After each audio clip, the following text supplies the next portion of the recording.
Welcome to Spiritual Psychology. My name's Renee LaValle McKenna. I'm a therapist and shamanic healer. And today I want to talk about impermanence. I moved to California about 20 years ago, and every year, or at least every couple years, there's a major fire cycle that seems to happen. And we're in one right now. There's about 300 plus fires burning in different parts of California. If you look at a fire map, the whole state looks like it's burning. And I don't have to look at a map, actually. I can just look out my window and there's smoke hanging over the Pacific Ocean and there's ash raining down into my yard and on my car. There was a series of huge lightning storms. I actually got woken up by one and went out on my deck and watched it because I love lightning. And there was some ridiculous amount, like 10,000 lightning strikes, and many of them started fires. And fire is a natural phenomenon. In fact, it's a very powerful element. I work a lot with the element of fire. I love to light candles and sit at campfires. Fire can cook food, keep us warm, create electricity, and it can also burn our house down in a half an hour. And fire in California is a natural phenomenon. It's a natural phenomenon everywhere, but particularly here where we have a very clear dry season and a very clear rainy season. This is not a podcast about global warming and the fact that we do seem to have more fires in the last 50 years than they had previous to that. I'm more interested in how we orient ourselves to these fires rather than talking about their causes. Because I really like to focus on the things I can change in my life rather than the things that I can't change.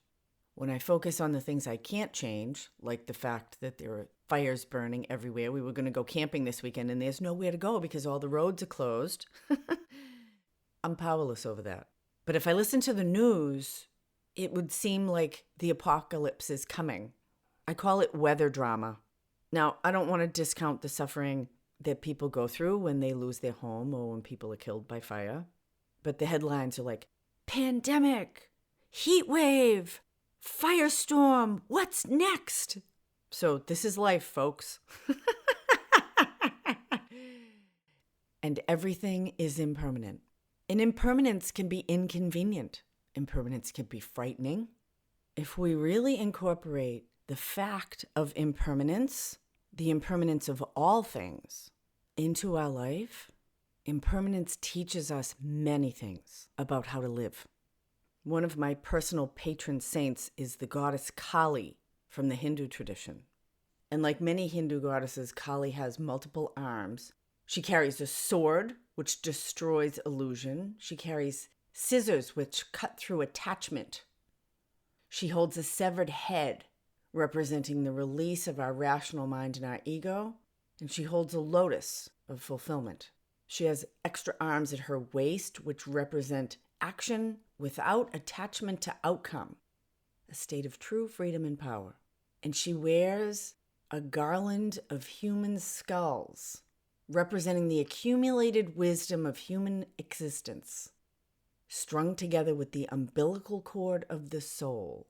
She dances on the cosmic couple. They are making love, and their desire brings all of creation into being. And she's surrounded by snakes that symbolize the transformative power of Shakti, the female life force. And according to Hindu cosmology, we're now living in the age of Kali. And Kali energy is what moves through us in times of tremendous change, when we must face the essential impermanence of life and learn to let go. So we can feel Kali energy moving through our world today. And some say this is the consequence of suppressing the sacred feminine. So Kali calls us to surrender, to give up our attachments, our fantasies or illusions. So Kali is the destroyer, but she's also the creator. There's this beautiful Kali devotion that says, by you this universe is born, by you this world is created, by you it is protected, O Kali, by you it is consumed at the end.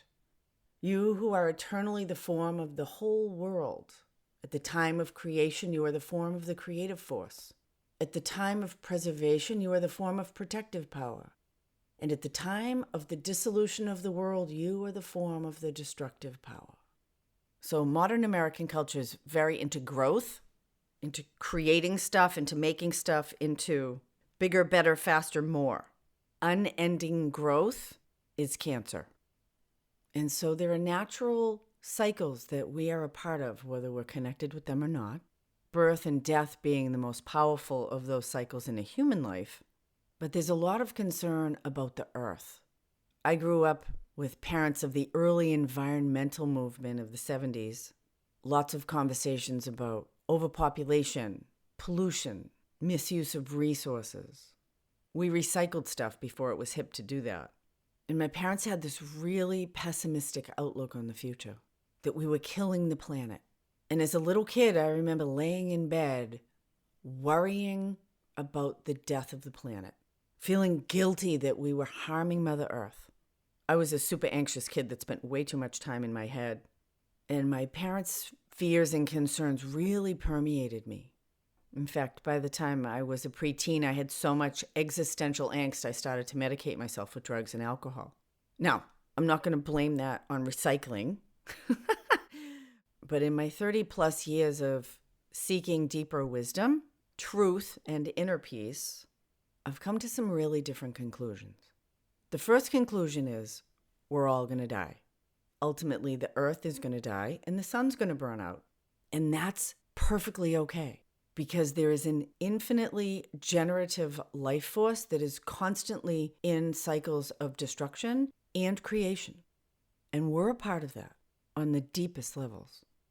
We can trust these cycles. I am not a climate denier.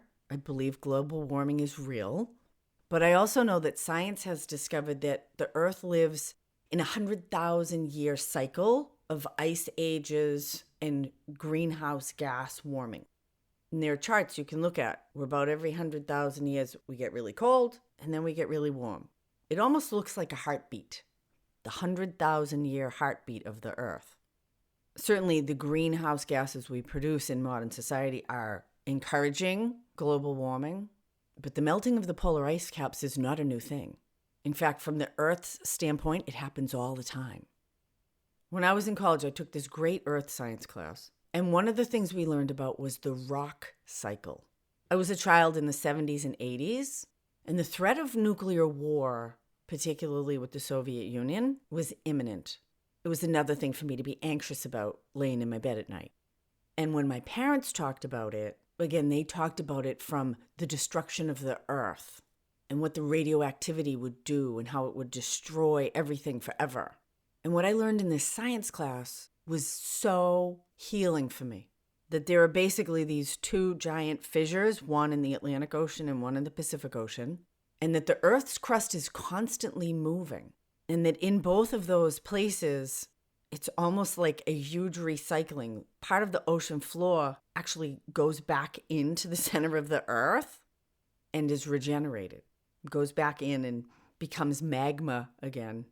I don't remember all the specifics of it, and it's not important, but what it did for me was it gave me a meta perspective outside of my own little life in this idea of killing the earth and this kind of existential angst I had as a human. I don't believe we can kill the earth. You know, about 65 million years ago, the dinosaurs went extinct. They'd been on the earth for about 165 million years. We've been here for about 200,000, depending on what you count as human. We've been using language for about 50,000. Millions of years are incomprehensible to us, but it's been very helpful for me to have context in the idea of permanence and impermanence. So 65 million years ago, it's believed that a giant meteor hit the Yucatan Peninsula in Central America, southern Mexico. It threw so much dust and pollution into the air that it actually obscured the sun.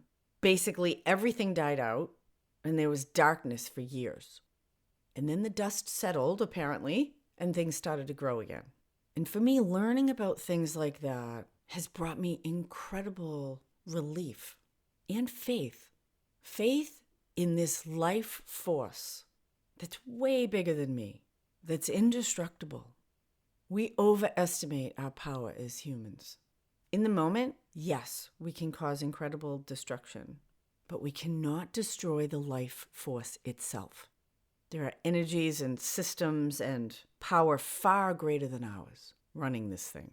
And although the lack of wisdom we have has consequences. The actions we take, the way we live, the short-sightedness with which we do things can absolutely have consequences. We are part of something much greater. That doesn't mean we should be careless. We're supposed to grow in wisdom and effectiveness. Absolutely. I recycle. I compost everything. Of course, San Francisco makes that easy because we have citywide compost. I try to live according to my own morals and values. I don't kill spiders if I can help it. I carry them outside. Unless they're the biting kind, then I kill them. But I know that a lot of people suffer with the same existential angst that I had. This kind of deep guilt or fear about humanity's destructive tendencies. And it's not helpful because it's short-sighted. There are natural consequences to our behavior, and we can trust those natural consequences to help us grow, even if we don't like it.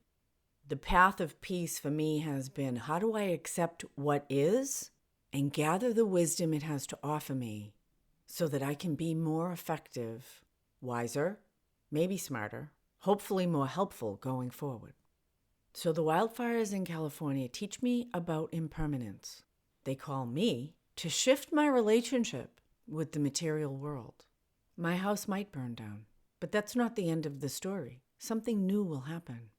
In fact, in the wildfires a few years ago, I have some friends who lost a summer home. And they were in a community where lots of people lived there year-round. And their next-door neighbor had 3 young girls. And their mother had died of brain cancer the previous year. And then the house burned down. Devastating, right? But the man was from Hawaii. And they lived in a shelter for a few weeks. They had lost everything they owned. And he decided to move back home. And they moved in with his mother and his extended family. And the last I heard, it was the best thing that happened to them since he lost his wife. And he wouldn't have done it if the house hadn't burned down.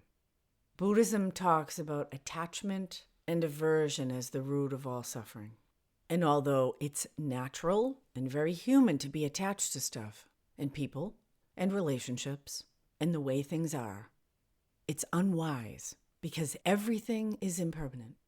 And there's good news with that because suffering doesn't last. Ultimately, it will end. But joy doesn't last either. That will end too. Even if I can get my romantic attraction to proclaim eternal love for me and commit the rest of their life to me, at some point that relationship's going to end, even if it ends in death. And so for me, the call is to rest in the impermanence. It teaches me how to live deeply in the moment, to be open to new possibility in the perpetual cycle of beginnings and endings. And that seeking security in the material world is like building my house on sand. And that doesn't mean we don't have compassion for the suffering of others, to take constructive, helpful action and be of service in these cycles, absolutely.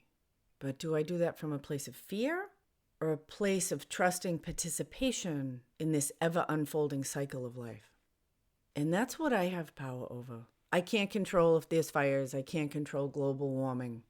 But I can do a lot about my attitude and my actions. And that determines my experience. And it may even affect the outcome. And I want to end with my favorite Kali prayer.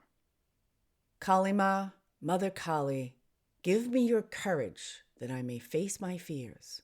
Let me name them. Let me offer them to you. Kali Ma, I offer you my pettiness. I offer you my sorrow. Great Mother, consume them. Cut through them, burn them up. Release me from the illusions of separation and ego. Free me from the bonds of attachment.